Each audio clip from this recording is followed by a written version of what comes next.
whenever you are ready. Okay, so today I will be presenting on the supraorbital craniotomy, which is a type of minimally invasive surgery which utilizes what is called the keyhole approach. So it makes a small incision right above the eyebrow to gain access to the frontal lobe of the brain and remove any tumors that are in the frontotemporal region of the cranium. So throughout this presentation, I will be outlining the development, effectiveness, and potential of the surgery in order to prove how beneficial it is to continue any efforts towards improving and using keyhole surgeries in the medical field. To begin, I will be going over an interesting opportunity I had during my research science course to apply the concept of surgery. I actually received a grant from my science lab, and in that I was able to purchase a fetal pig and conduct a supraorbital craniotomy on said pig. You can see that I made the incision above the eyebrow and gained access to the cranium through that incision. But of course, after performing the surgery, I still had a whole fetal pig on my hands and I didn't want to put it to waste. So I then proceeded to perform a general dissection on the pig. Just to gain a better idea and feel for surgery, I took off my gloves to make sure I was really feeling what surgery is and the procedure and operation. It was also interesting just to see the organs and be able to handle them. The organ system of the pig is very similar to the human, so then it was good to get that idea. You can also see this is the pig's heart right here, which is symbolic of the heart for the medical field that I have. Here is the small intestine, which the length of which is symbolic of the long journey of education that I have ahead of me. And of course, I didn't want to put the pig's skull to waste, so I brought it home and cleaned it. And how many people can say that they have a pig skull in their room that they named Wilbur? The pig skull is the one that's named Wilbur, not the room, just for clarification. But this is the pig skull. Now that we got to kind of see what the pig surgery looked like, let's actually look at what the actual supraorbital craniotomy would look like. So we'll begin with a procedure description of the surgery. You can see in the top left image here, that is the pre-operative picture, and to the right of it, right here, is a post-operative picture 6 weeks later. You can see that within 6 weeks, there is minimal scarring and you can barely notice that the surgery even happened. At the bottom left there, you can see an image of where the surgery would actually take place. The green circular area here is where the burr hole happens. It is about 1.5 to 2 centimeters wide, and it is in between the temporalis muscle and the supraorbital nerve. And then right here at the bottom right is an image of the actual surgery occurring. They pull back the orbicularis oculi muscle and the dura mater, which is the muscle and the covering of the brain that they have to remove in order to gain access to the frontal lobe of the brain where the tumors are located. And now finally, we just have some surgical footage of the actual operation, just so that you guys could see what it actually looks like. This is just one of the many types of supraorbital craniotomies, depending on the patient, whether the surgeon is left-handed or right-handed, the size of the tumor and the location of the tumor. The surgery could look incredibly different based on where the incision's coming into as well. You can see that they are able to peel back the layers of the skin and gain access to the bone, which they then remove. And after prying apart the bone, you can see that they're able to remove the tumor that was right there in the frontal lobe. They then begin to put the bone back into its place and put bone wax around it just to further secure it. And then they suture up the opening. Now in the footage, it looks kind of messy. You just see a lot of pink flesh and it's hard to really tell what is going on. So another part of my research science project actually consisted of me creating a model to more clearly outline the various layers that the surgeon has to go through in order to gain access to that tumor that they're trying to remove. So I am now going to show you guys the model I created, if I could call up my two volunteers.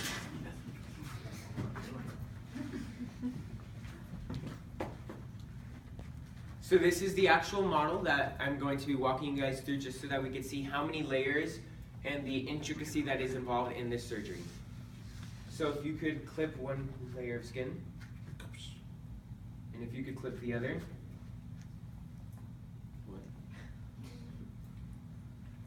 Going to med school. Yep. You can see that on the outside right here is the skin. Right underneath it is another layer called the periosteum.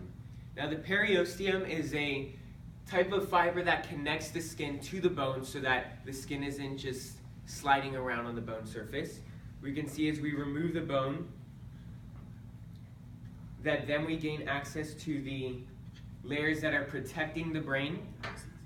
Here you can see the top one, which is the dura mater. It is a tough coating on the brain. Right underneath it is the arachnoid mater, which is called arachnoid based on its web-like structure that it has.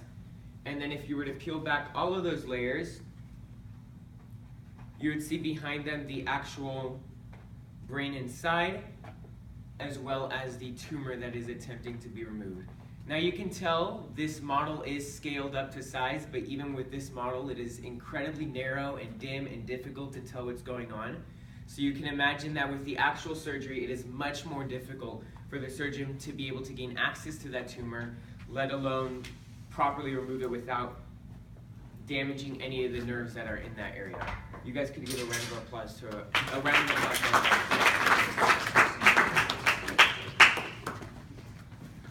So yes, there are a lot of layers that the surgeon must go through, and it is very little space. Again, it's around 1 to 3 centimeters worth of a burr hole that they're able to work in. So now that we have this general idea of what a supraorbital craniotomy is like, we could delve in deeper into the development, effectiveness, and potential of said surgery. So to know why it is beneficial to continue efforts towards improving and using keyhole surgeries, it's important to know how the supraorbital craniotomy was developed. Technology definitely played a large role in this.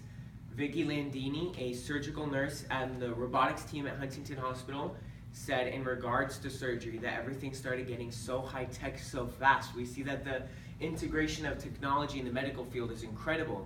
This is very clearly displayed in the usage of an endoscope in the supraorbital craniotomy. An endoscope is this instrument right here. It has a lens on the end that is about 4 millimeters wide, and it also has a light and camera that allow visualization of narrow spaces. You can see some of the images here on the top left and on the top right and bottom right that show some of the images that we're taking with the neuroendoscope. So then we see that in a 1998 journal, in describing the neuroendoscope, a doctor said that a single type of neuroendoscope is not sufficient. But in a 2013 journal, we see that a doctor is saying endoscopes have dramatically improved visualization of this region. They then go on to say that endoscopic assisted surgery is a common adjunct to the modern skull-based surgeon wishing to employ this keyhole approach. The usage of endoscopes in the field of supraorbital craniotomy specifically has incredibly grown and has become more apparent. They're definitely useful and utilized quite often in this surgery, and you can see how much they've grown since 1998. Now, not only has the surgery experienced years of development, but it also has an outstanding track record of being beneficial. Professor Batag at the All India Institute of Medical Sciences stated when describing the keyhole approach that it is minimally invasive and maximally effective.